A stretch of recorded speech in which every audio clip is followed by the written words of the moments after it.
Glory to Jesus Christ. What a powerful story. And we love this story because this story gives us some kind of relief or encouragement in many situations we are going through. I mean, many times we apply this story to this situation in our life, searching or expecting that this story, this encouragement towards faith, can help us to go through afflictions, difficulties, crises. But when we start to read this teacher of spiritual life, we can find there that they apply this story many times to one thing. They tell us this story, or they recall this story for us in order to encourage us to live a spiritual life. Because one thing is for sure, when we open the gospel with desire to follow Christ, with desire to fulfill His commandments, when this grace touches us and urges us to do this, we usually start with zeal, but very often we get scared and we stop to do this. Because gospel is not easy.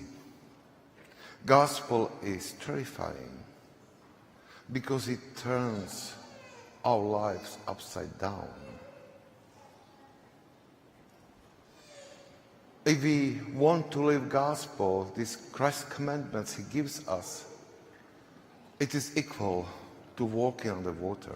It's equal to this miracle which was done in the case of Peter. And we need to remember that Peter walked because Christ gave him strength and power to do this.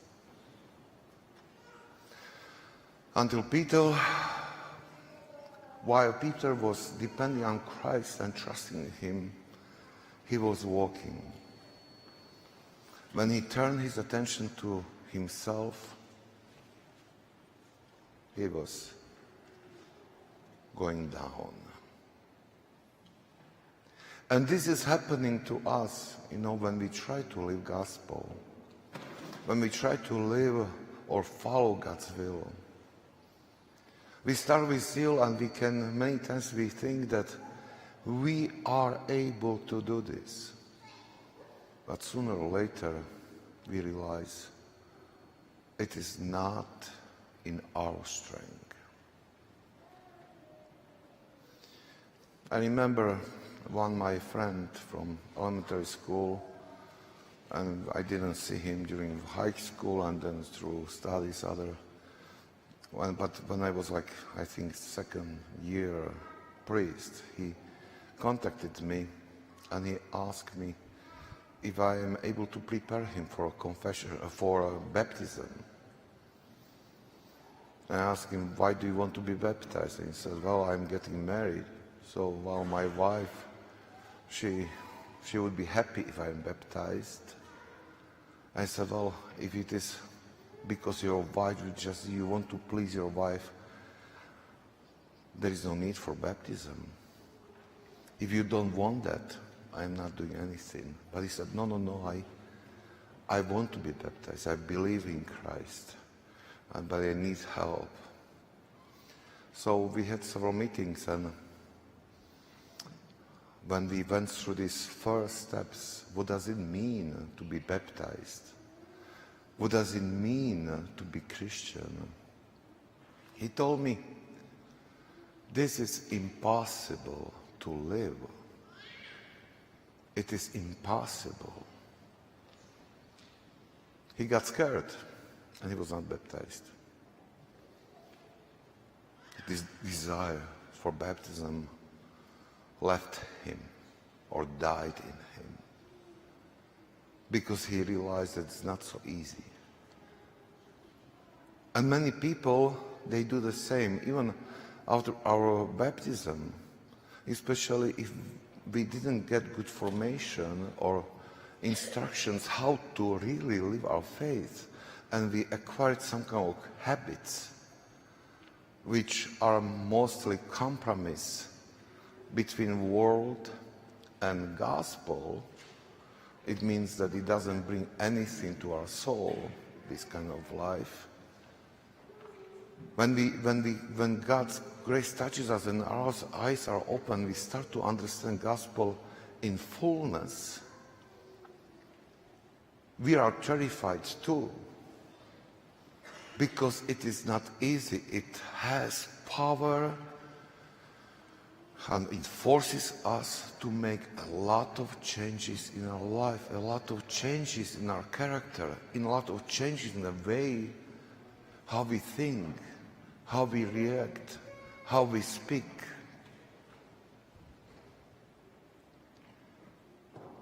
And then, because we want to do it by ourselves,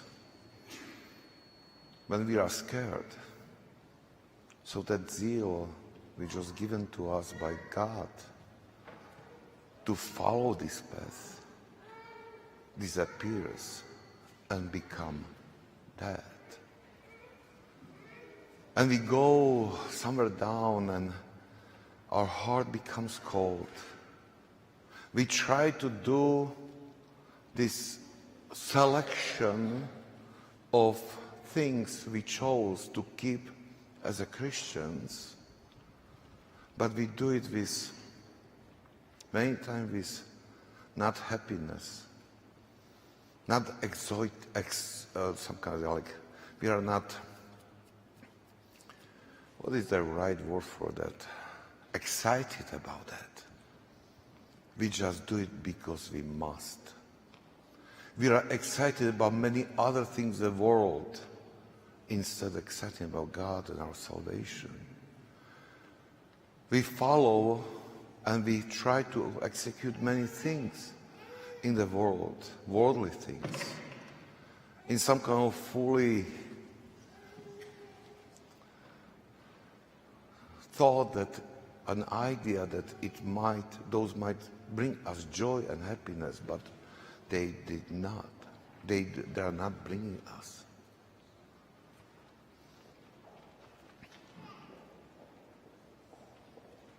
But even in that moment, when we cry out like Peter to Christ, Lord, save me, we can find His help, His hand, which is take us out. And this is what this teacher of spiritual life, they tell us.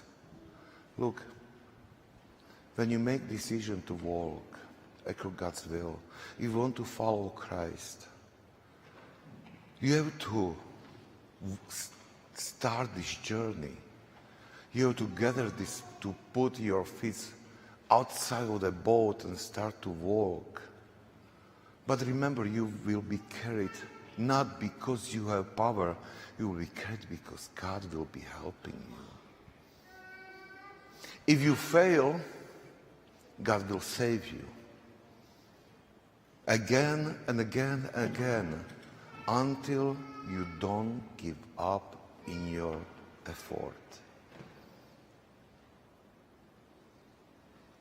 When we come to the moment that we make decision to stay in the boat, not to risk this following Christ, this really things which seems to us like impossible, if we don't try to do this, we will stay cold and very far from knowledge of God, from discovering these mysteries of God. When we read the gospel or we make decision to follow Christ, It is like, again, like to try to do something almost impossible. We have this feeling that I cannot do this. I cannot do this. But in these moments, I should try, calling upon God, make it possible in my life.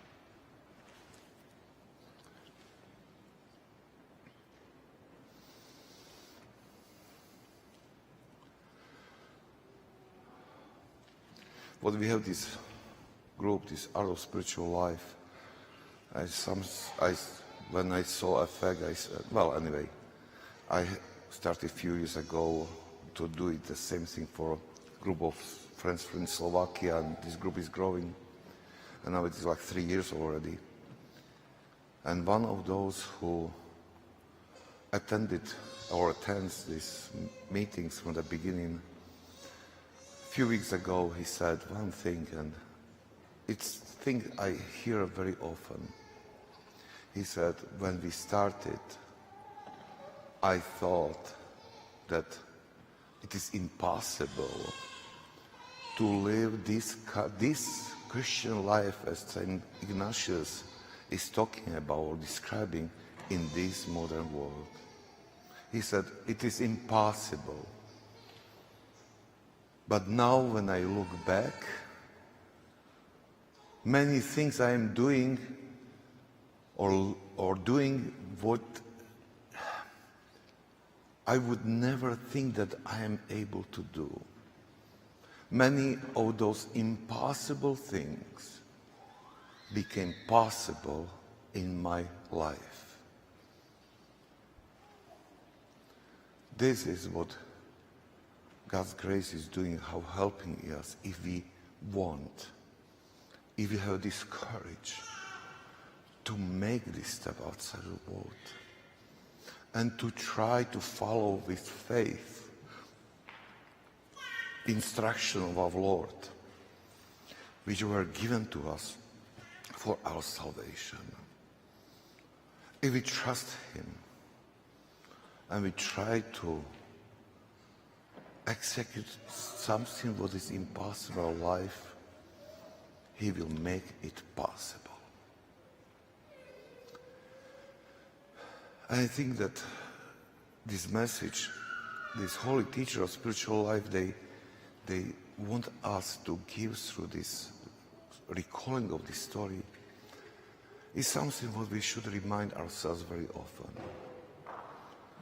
Because it is so easy for us to get scared, to lose faith and hope, to lose courage. We have to remind ourselves again and again, what is the biggest or the most important goal for my life? And answer is salvation of my soul. Nothing else is important. If we don't reach that, we wasted our life. We wasted our life. So let's ask during this liturgy, when we will be encountering living Eucharistic Christ, let's ask Him with humility to give us not only faith, but courage too, ability to understand His instructions, and this big courage is to go out from the boat and start to execute His will with His help. Amen.